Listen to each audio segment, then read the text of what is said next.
क्या आप इस बात की कल्पना कर सकते हैं कि आज के दौर में भारतीय जनता पार्टी और कांग्रेस पार्टी एक हो जाए, एक साथ आ जाए? जी हां, बीजेपी और कांग्रेस एक साथ शायद नहीं, लेकिन ऐसा हुआ और डंके की चोट पर हुआ जब नरेंद्र मोदी की बीजेपी और राहुल गांधी की कांग्रेस एक हो गई, वो भी लोकतंत्र के सबसे बड़े मंदिर यानी देश की संसद में। आप भी हैरान हो रहे होंगे कि आखिर लोकसभा में नेता प्रतिपक्ष राहुल गांधी के रहते ये कैसे संभव हो पाया। तो आपको बता दें कि इसके पीछे 100 करोड़ रुपए का मामला है, वो भी कैश। आप फिर चौंक गए होंगे।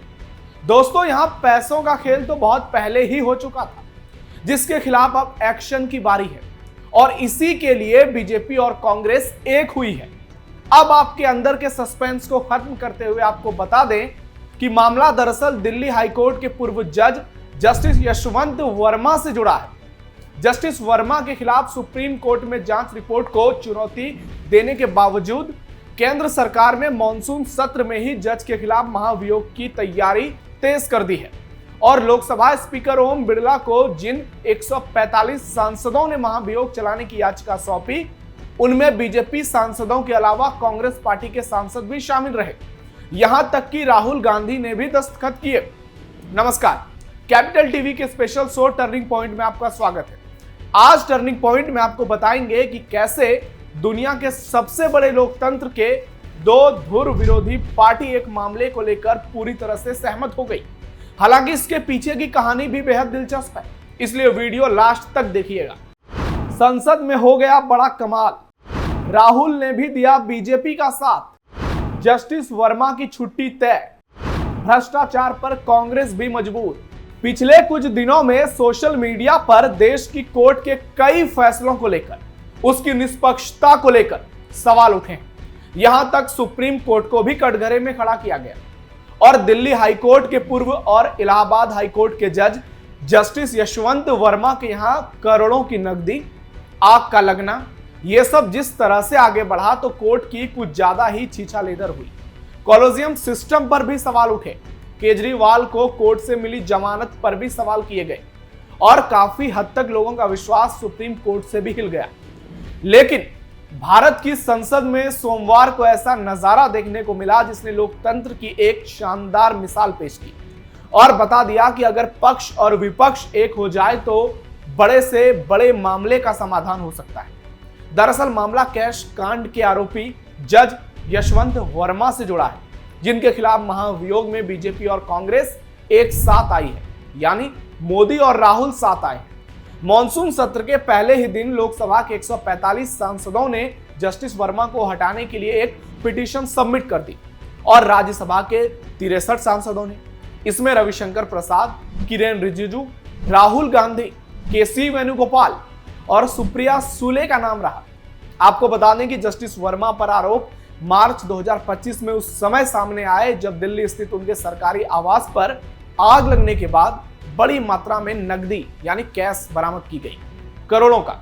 मामले की जांच के लिए सुप्रीम कोर्ट ने एक इन हाउस कमेटी बनाई, जिसने अपनी रिपोर्ट में धन छिपाने और न्यायिक मर्यादा के उल्लंघन की बात कही। रिपोर्ट में इसे गंभीर अनियमितता बताया गया। हालांकि जस्टिस वर्मा ने इन आरोपों को सियासी साजिश करार देते हुए सुप्रीम कोर्ट में याचिका दायर की, जिसमें जांच प्रक्रिया को अवैध और पक्षपातपूर्ण बताया गया है और उनकी ओर से इन हाउस रिपोर्ट को रद्द करने की मांग की गई। मामला सुप्रीम कोर्ट में है, लेकिन देश की संसद में अगर किसी जज के खिलाफ महाभियोग की बात आती है तो समझा जा सकता है कि मामले की गंभीरता कितनी होगी, क्योंकि बात सिर्फ कैश या 100 करोड़ का नहीं है, बल्कि भारत की न्याय व्यवस्था का है, लोगों की कोर्ट से जुड़ी आस्था और आखिरी उम्मीद का है और बात लोकतंत्र के सबसे बड़े पहरेदार का है।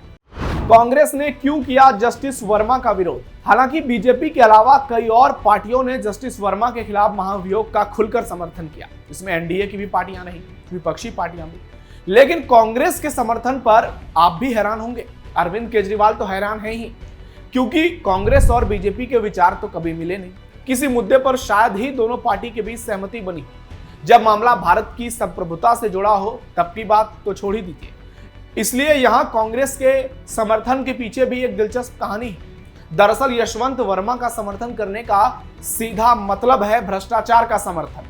और अगर कांग्रेस ऐसा करती है तो देश भर में सीधा मैसेज जाएगा कि कांग्रेस और करप्शन एक ही सिक्के के दो पहलू हैं। कांग्रेस के कई नेता पहले ही भ्रष्टाचार के मामले में फंसे हैं, कुछ जेल जा चुके हैं, कुछ जेल में हैं और कुछ जमानत पर।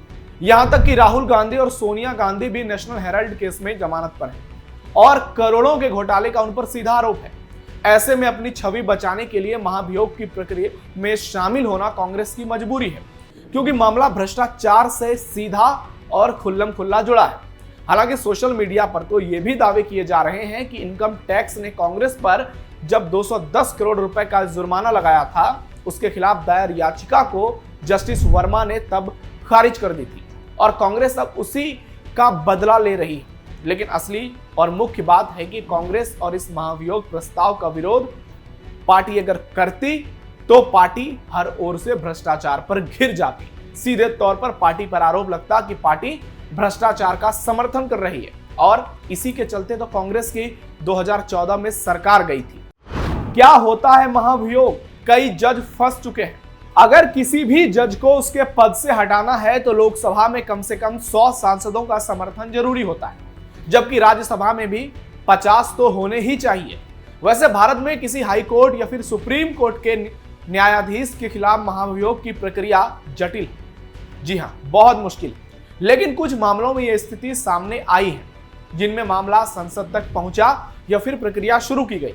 जैसे साल 1993 में पंजाब और हरियाणा हाईकोर्ट के जज जस्टिस वी रामास्वामी का मामला लोकसभा में लाया गया।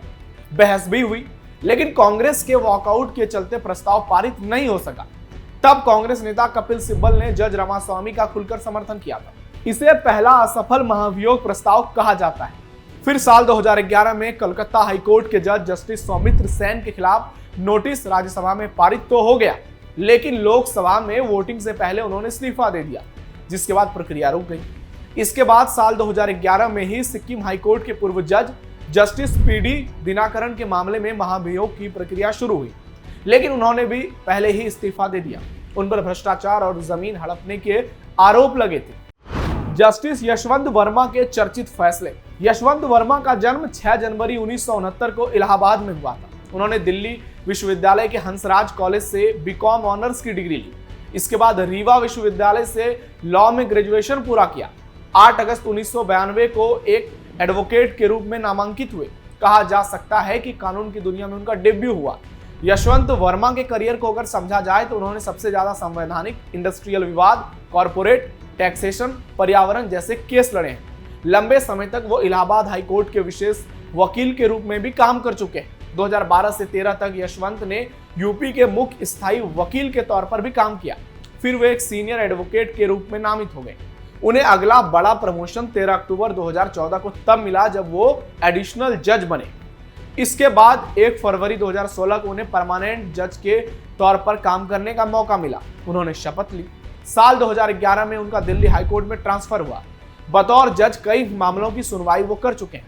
अभिव्यक्ति की आजादी को लेकर भी उनकी एक अहम टिप्पणी रही है। लेकिन जब उनके घर से करोड़ों रुपए कैश में मिले तो सवाल न सिर्फ जज पर उठा बल्कि भारत की न्यायिक व्यवस्था को गहरी चोट पहुंची, जिसके चलते लोकतंत्र के मंदिर में महाभियोग तक बात पहुंच गई।